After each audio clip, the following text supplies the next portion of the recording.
नमस्कार मित्रांनो, दुहेरी माझा मितवा मालिकेच्या आजच्या भागामध्ये आता अर्णव ईश्वरी चहाच्या टपरीवर चहा प्यायला बसलेले असतात. त्यावेळेला ईश्वरी हे मुद्दामच अर्णवची ब्लॅक कॉफी बनवायला तिथे जाते आणि तिच्या हाताला भाजलं असं करायला लागते. आई गं अशी जोरात ओरडते. त्यावेळेला तिथून अर्णव बघवतो आणि म्हणतो की हे काय आहे? तेव्हा आता ईश्वरी ही त्याचा हातात हात देते. अर्णव तिचा हात घेतो आणि म्हणतो की लक्ष कुठे आहे तुझं? बघून करता येत नाही का?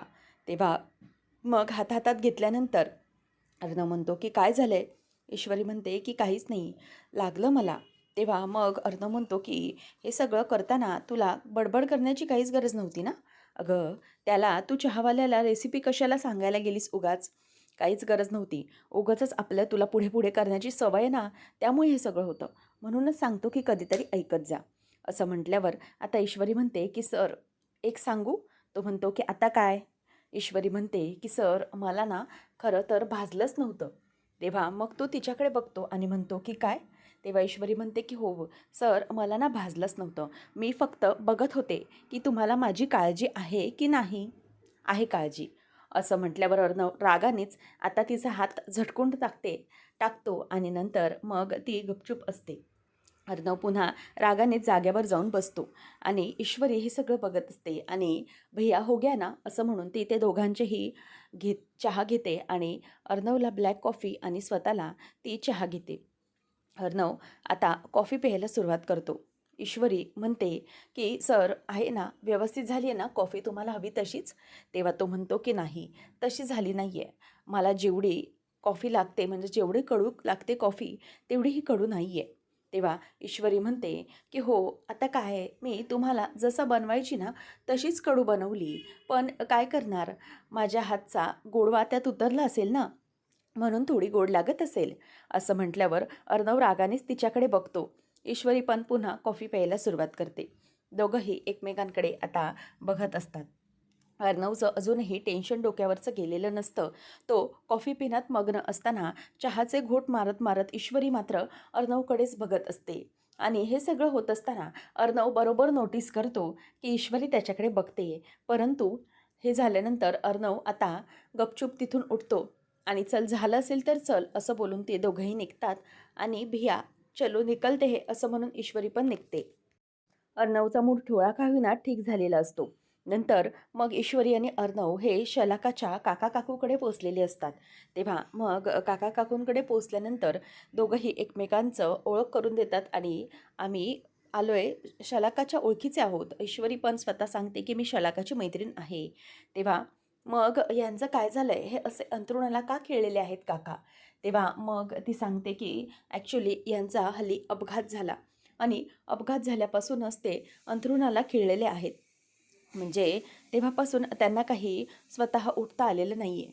मग लगेचच शलाकाची काकू म्हणते, शलाकाचं काय झालं? म्हणजे तिच्या बाबतीत काही कळलंच नाही. इतके महिने झाले तिने आम्हाला फोनही केलेला नाही आहे.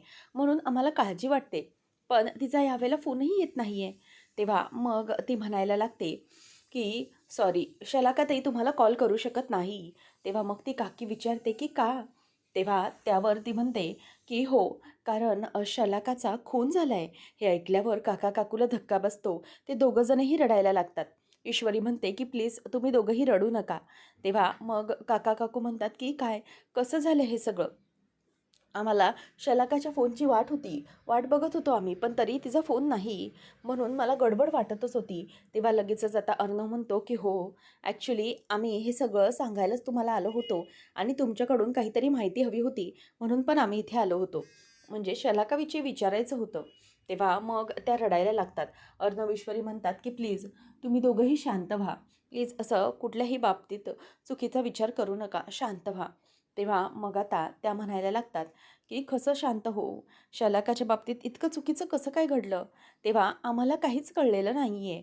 मग अर्णव म्हणतो, की "ॲक्च्युली हे सगळं मुंबईला खूप जास्त प्रकरण चाललं आहे.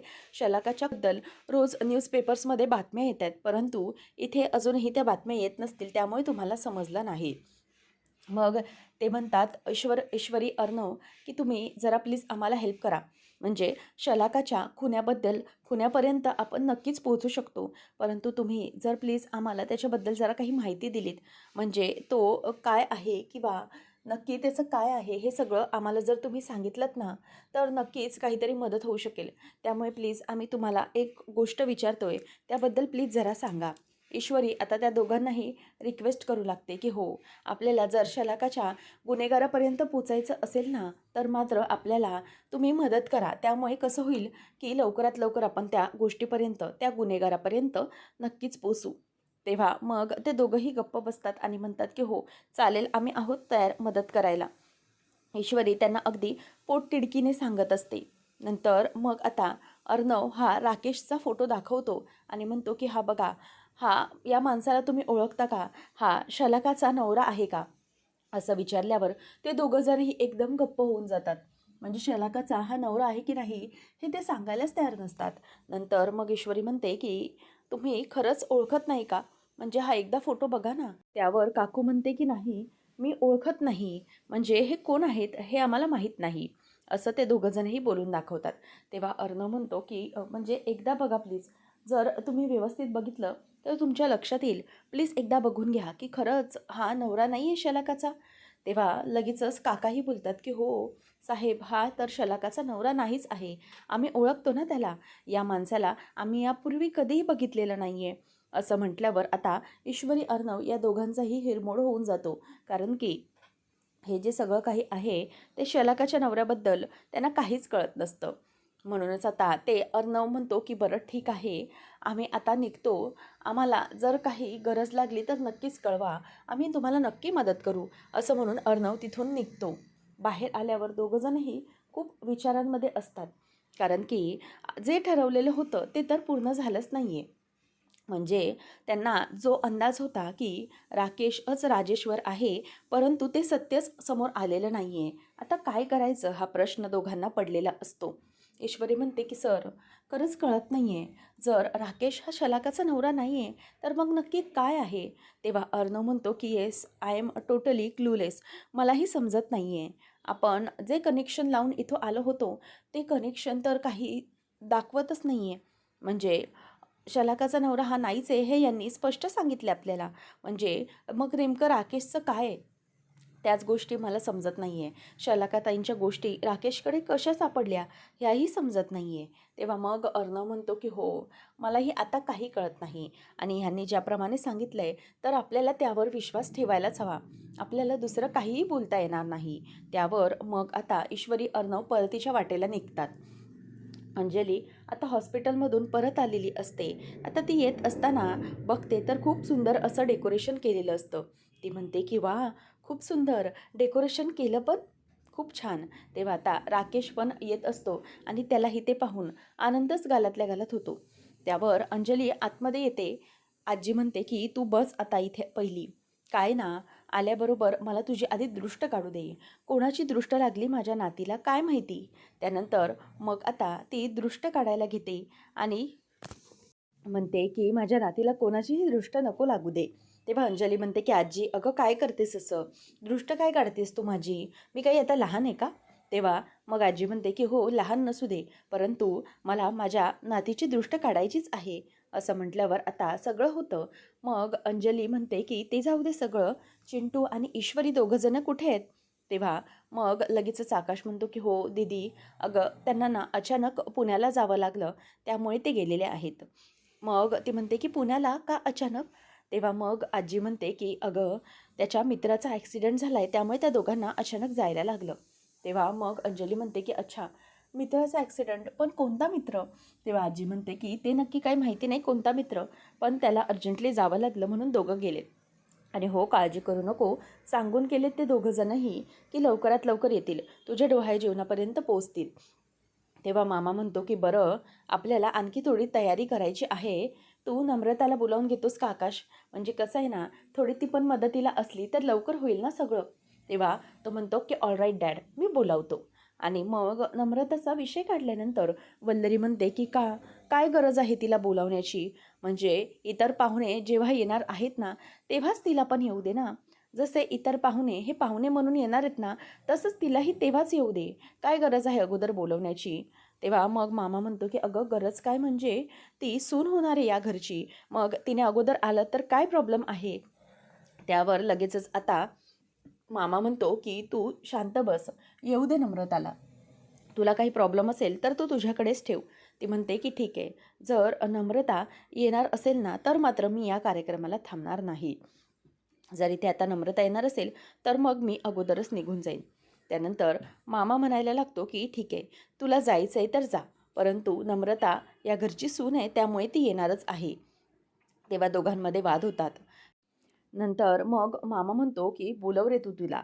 त्यावर आकाश म्हणतो, की "जाऊ दे ना डॅड, कशाला उगाचच नाही बोलवत मी तिला, ती नंतर येईल." नंतर आकाशला तो म्हणतो, की "काय नंतर येईल? बोलव तिला, कळलं?" असं म्हणून आता तो मुद्दामच वल्लरीला टोमणा मारत असतो आणि वल्लरी म्हणते, की "जरीही ती डोहाळ जेवणात जरी आली ना, तरीही मी काही इथे या कार्यक्रमाला येणार नाही बरं." असं म्हणून ती रागाने निघून जाते. मग त्यानंतर मामा विषय नॉर्मल करण्यासाठी बोलतो, की "बोलाव रे तिला फोन करून." आणि नंदेश म्हणतो, की "अंजली चल तुला आराम करायला हवा, गोळ्या पण घ्यायच्यात ना. आणि हो, आपल्याला कार्यक्रमाची तयारी अगोदरच करून ठेवली पाहिजे, हो की नाही? मग चल आपण आपलं आवरून घेऊया." त्यावर अंजली म्हणते, की "आई, आजी बघितलंस ना, कसा आहे माझा नवरा गुणी, किती काळजी आहे मला मला आणि त्याला माझी." तेव्हा मग आजी म्हणायला लागते, की "हो गं हो, पाहिलं आम्ही, खरंच गुणाचा आहे नवरा." तेव्हा ती म्हणते, की "खरं तर माझी नाही तर आजी यांचीच दृष्ट काढायला हवी होतीस तू. इतका गुणी जावई मिळालाय तुला आणि या घराला." त्यावर अवी म्हणायला लागतो, की "बरं आई, अगं माझी पण दृष्ट काढ मग तू." तेव्हा अवीला ती म्हणते, की "अरे तुझी दृष्ट कशासाठी अवी?" त्यावर "तुला दृष्ट नाही लागत." मामा म्हणायला लागतो, की "बापरे, घोर कलयुग आहे. इतका चांगला मुलगा आहे, तरीही दृष्ट काढायची नाही असे म्हणते." अरे बापरे! हे देवा, हे देवा! असं म्हणून तो आकाशच्या डोक्यावर डोकं ठेवत असतो आणि खांद्यावर देखील. तेव्हा आकाश म्हणतो, की "डॅड, काय तुमचं? झालं का तुमचं?" तेव्हा आता सगळं वातावरण पुन्हा नॉर्मल झालेलं असतं आणि पुन्हा सगळे तयारीसाठी लागतात. त्यावर मग अर्णव आता म्हणत असतो, की "मला कळत नाही आहे, हे दोघंजणही नेमकं काय बोलण्याचा प्रयत्न करत होते? ते शलाकासाठी आपण इथे आलो. मला असं वाटतं, की आपण इथे लांब येण्याचा काहीच उपयोग झालेला दिसत नाही आहे. म्हणजे इतकं सगळं घडूनही काहीच घडल्यासारखं नाही आहे." त्यावर आता लगेचच तो म्हणायला लागतो, की "मला कळत नाही, या लोकांनी मनाई कशी केली हे सांगायला, की शलाकाचा नवरा राकेश नाही तर मग नक्की कोण आहे? याच गोष्टी समजत नाही आहेत." हे सगळं समजत असतानाच अचानक या गोष्टी घडतायत. काय करायचं काय? ईश्वरी म्हणते, की "सर, आपण असंही म्हणू शकत नाही आहे, की आपण चुकलोय. आपण तर जे काही आपल्याला क्लू लागले होते, त्याप्रमाणेच आलो होतो. म्हणजे शलाकाचा मोबाईल आणि शलाकाची फाईल ही तर राकेशच्या खोलीमध्ये कशी सापडली मग? त्या खोलीत सापडली म्हणूनच तर आपण इथे आलो होतो ना. नक्की काय प्रकार आहे?" तेवढ्यातच अर्णव म्हणतो, की "1 मिनिट, मला फोन येतोय." तेव्हा अर्णव फोन उचलतो आणि पोलिसांना विचारतो, की "सर, शलाकाचा मोबाईल ऑन झाला होता का कुठे किंवा काही ट्रेस झाला आहे का?" तेव्हा इन्स्पेक्टर म्हणतात, की "नाही. तरी कुठे मोबाईल ट्रेस वगैरे ऑन झालेला नाही आहे. पण नक्कीच आपल्याला पुढे बघावं लागेल, की काय करायचं आहे ते. झाला की लगेच मी तुम्हाला कळवतो." त्यानंतर मग आता ईश्वरी म्हणते, की "सर, आपण अगदीच चुकलो आहे असं मला तरी वाटत नाही आहे. कारण की शलाकाच्या बाबतीतला फोन जर सुरू झाला, तर मात्र नक्कीच आपल्याला पुढे काहीतरी कळेल. तोपर्यंत आपण आता निघूया." तर नम्रता पण आलेली असते आणि ती तयारीसाठी मदत करत असते. आकाश तिला म्हणत असतो, की "किती सुंदर आहे ना या सगळ्या सगळ्या गोष्टी, म्हणजे ही किती नाजूक दिसतंय ना." तेव्हा नम्रताने असं बोलल्याबरोबर आकाश तिच्याकडे बघून मुद्दामच म्हणतो, की "हो, बरोबर. किती नाजूक आहे. अगदी नाजूक आहे ना सगळं." मुद्दाम तो तिच्याकडे बघून तिला बोलत असतो. मामाचं सगळं लक्ष असतं. मामा मात्र अंजलीचे वेगवेगळ्या पोजमध्ये फोटो काढत असतो. अंजलीला म्हणत असतो, "अशी पोज दे, तशी पोज दे." आणि तशीच अंजली अगदी छानपैकी पोज देत असते. आणि मामा म्हणत असतो, की "हे बघ, असं बघ." आणि मग ती तसं बघत असते. ते सगळं व्यवस्थित असं चालू होतं. मग इथे नम्रता आणि आकाशचा रोमान्स बघून मात्र मामा म्हणतो, की "बरं नम्रता, आकाश, ऐकलत का? आपल्याला ना कार्यक्रम आता थोड्या वेळानंतरच करायचा आहे हां. त्यामुळे जरा तुमचं सगळं बाजूला ठेवून या प्रोग्रामच्यामध्ये बघितलात तर जरा बरं होईल." मग अंजली विचारते, की "अगं आई कुठे आहे तुझी? सुप्रिया काकू?" तेव्हा ती म्हणते, की "हो, त्याचं काय ना, आठवडाभर फिजिओथेरपिस्ट नाहीत ना पुढच्या, त्यामुळे आई बाबांना डॉक्टरकडे घेऊन गेली आहे. म्हणून तिला यायला जमत नाही आहे. त्यावर आता हे ऐकल्यानंतर लगेचच वल्लरी खुश होते. म्हणते की वा, बरं झालं म्हणजे मी ते कार्यक्रमात थांबू शकते. पण भाव तर खायला हवा. म्हणून ती म्हणते की वा, बरं चाललंय सगळं. म्हणजे कार्यक्रम हा नक्कीच छान होणार आहे हे दिसतंय. तेव्हा मग मामा म्हणतो की हो, कार्यक्रम छान होणारच आहे, परंतु तू मात्र तोंड वाकडं करून बसली आहेस ना, त्यामुळे प्रॉब्लेम होतोय. आणि सगळेजण घरातलेच आहेत बरं का इथे कार्यक्रमात, कोणीही बाहेरचं नाही आहे. तेव्हा मग ती म्हणते की हो, हे मात्र असं झालं की बाहेर घरातलं झालंय पाय पुसणं आणि बाहेरच्याला बनवलंय घरातलं तोरण, असं झालंय ते. त्यावर आता हे ऐकल्यावर नमूला वाईट वाटतं. मग आकाशही बघतच बसतो. आजी म्हणते की तुम्ही प्लीज जरा शांत होता का? आणि तू अवी, जरा तिला बोलणं बंद कर, जरा व्यवस्थित राहा. घरातला कार्यक्रम आहे, आपण घरातल्यांनी अंजलीचं डोहाळे जेवण आनंदात करायला पाहिजे की नको? उगीचच क्लेश नको आहेत, समजलं मला घरातल्या कार्यक्रमात. त्यामुळे तुम्ही दोघांनीही गप्प बसायचे. आणि वल्लरी, तू कार्यक्रमात थांबायचं आहे, समजलं? कुठेही जायचं नाही आहेस तू. त्यावर अंजली म्हणते की हो आजी, मला माहीत नाही मामी, तू मला माझ्या डोहाळे जेवणात हवी. मामी म्हणते की हो, आता तुम्ही दोघीजणी म्हणताय ना म्हणून मी थांबते, नाहीतर यांच्यासाठी मी काही थांबले नसते. आलेच पर्स ठेवून, असं म्हणून ती निघून जाते. त्यानंतर मग मामा म्हणतो की बरं आकाश, नम्रता, चला झालं असेल तर आपण पुढच्या कार्यक्रमाला लागूया का? तुमचे ते सजावट वगैरे करून झाली आहे का? तेव्हा मग आता मामा त्यांच्याकडे दोघांकडे बघून हसायला लागतो. दोघीजणीही हसत असतात. त्यानंतर अंजली म्हणते की खरंच दोघंही ना एकदम मजेशीरच आहेत, असं म्हणून सगळेजण आता छान कार्यक्रमाचा आनंद घेत असतात. थोड्याच वेळात पाहुणे देखील आलेले असतात.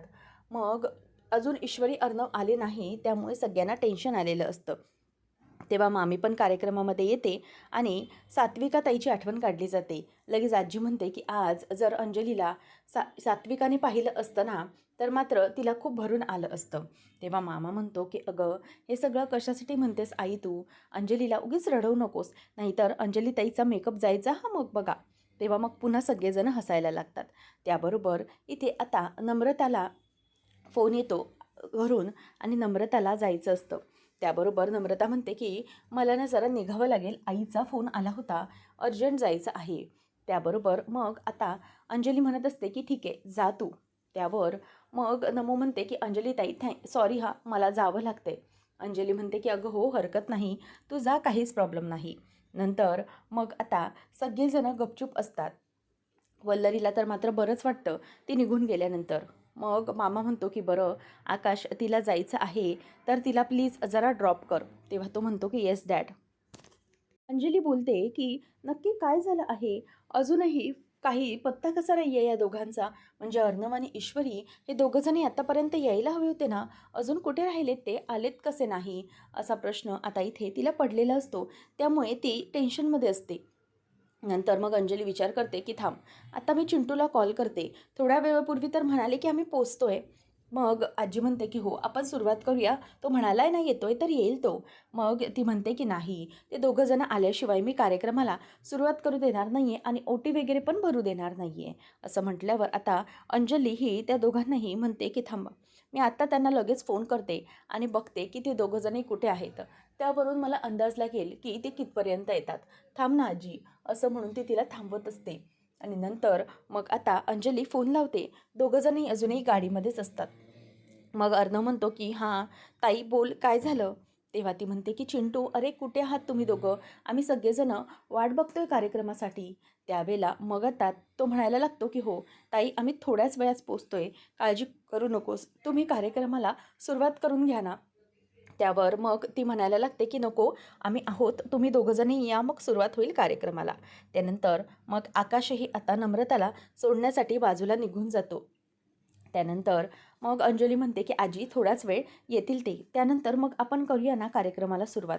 आता ईश्वरी ही म्हणते अर्णव सर, जरा प्लीज गाडी बाजूला थांबवता का? तेव्हा तो म्हणतो की आता काय झालं, आपल्याला घाई आहे ना जाण्याची? तेव्हा मग ईश्वरी म्हणते की नाही सर, जरा 2च मिनिट थांबवा, लगेचच मी येते. असं म्हणून आता ईश्वरी गाडीतून खाली उतरते आणि जाऊन आल्यानंतर अर्णवला दाखवते. म्हणते की सर, कसं वाटतंय हे? खूपच छान गिफ्ट आहे ना अंजलीताईंसाठी आज द्यायला. तेव्हा मग त्या बॉक्समध्ये एक झुला असतो आणि झुल्याच्या इथे मोर असतो कृष्णाचा, आणि तो सुंदर असा गिफ्ट असतं. ते खूपच ईश्वरीला आवडलेलं असतं. अर्णवला म्हणते की सर, छान आहे ना हे? आता ते पाहिल्यानंतर अर्णव त्या गिफ्टकडे बघायलाच लागतो आणि ईश्वरी पण ते गिफ्ट हातामध्ये धरून अर्णवकडे प्रेमाने बघत असते आणि म्हणते की सर, हे गिफ्ट आपण अंजली ताईला दिलं ना डोहाळे जेवणासाठी, तर त्यांना ते खूपच आवडेल. छोट्याशा वयात का होईना ईश्वरीने इतका छान विचार केलेला अर्णवला देखील खूपच आवडतो.